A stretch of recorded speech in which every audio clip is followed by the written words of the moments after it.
এই আউটগ্যাংকে এত আগুন জ্বলছে কেন এবং বৈদ্যুতিক লাইন বারবার যাওয়া আসা করে কেন? তো আজকের ভিডিওতে থাকবে সবকিছুর অ্যান্সার। তো ভিডিওটা প্রথম থেকে শেষ পর্যন্ত দেখবেন, মধ্যখান থেকে ভিডিওটা স্কিপ করে দেবেন না, না হলে কিছুই বুঝতে পারবেন না, শুধু ভিডিওটাই দেখে যাবেন।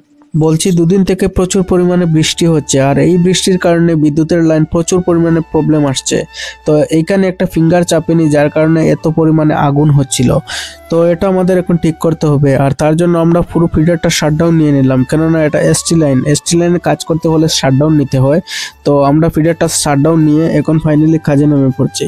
তো এখানে দুজন লাইনম্যান উপরে উঠে গেছে, তো দেখছে উপরে উঠে যে ফিঙ্গারটা চাপছে না, আর অ্যাকচুয়ালি প্রচুর পরিমাণে বৃষ্টি হচ্ছিল। বৃষ্টির মধ্যে সবকিছু দেখানো একদম পসিবল না, তো যতটুকু পাচ্ছি ততটুকু দেখাচ্ছি। তো এখানে এই যে মিডিলের যে ফিঙ্গারটা আছে, এই ফিঙ্গারটা চাপেনি, যার কারণে এসটি একটু গ্যাপ হয়ে গিয়েছিল। তো এত পরিমাণে আগুন দিচ্ছে আর কি। তো এটা এখন ফাইনালি আমরা এখন পুরো কাজটা কমপ্লিট করে দেব, মানে ঠিক করে দেব। তো দুজন লাইনম্যান উপরে উঠে গেছে, তো ওকে আমি একটু জিজ্ঞাসা করছিলাম যে কি হচ্ছিল। তো বলছিল কিছু পরিমাণে গ্যাপ আছে, যার কারণে ফিঙ্গারটা চাপেনি, এর কারণে প্রচুর পরিমাণে আগুন দিচ্ছিল। আর আমাকে কমেন্টের মাধ্যমে অনেকে বলে যে বিদ্যুতের লাইন এত পরিমাণে প্রবলেম আসে কেন, একটু বৃষ্টি বা একটু বাতাস দিলে কেন বারবার লাইনটা বন্ধ হয়ে যায়।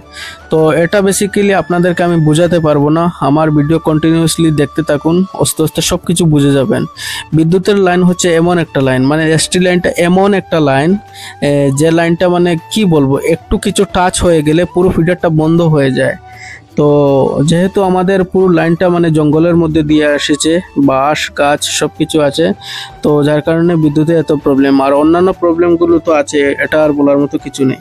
এখানে মোটামুটি কাজ কমপ্লিট হয়ে গেল, আর আমাদের এই 33 কেবি অফিসটা এখন পর্যন্ত চালু হয়নি, তো কাজ চলছে।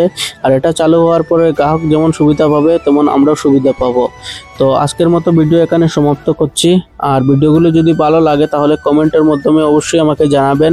আর ফাইনালি আমাদের পুরো লাইনটা চালু হয়ে গেল, মানে সবাই বিদ্যুৎ পেয়ে গেল। আর আজকের মতো এখানে ভিডিও এন্ড করছি, দেখা হবে আপনাদের সাথে অন্যদিন অন্য কোনো ভিডিও।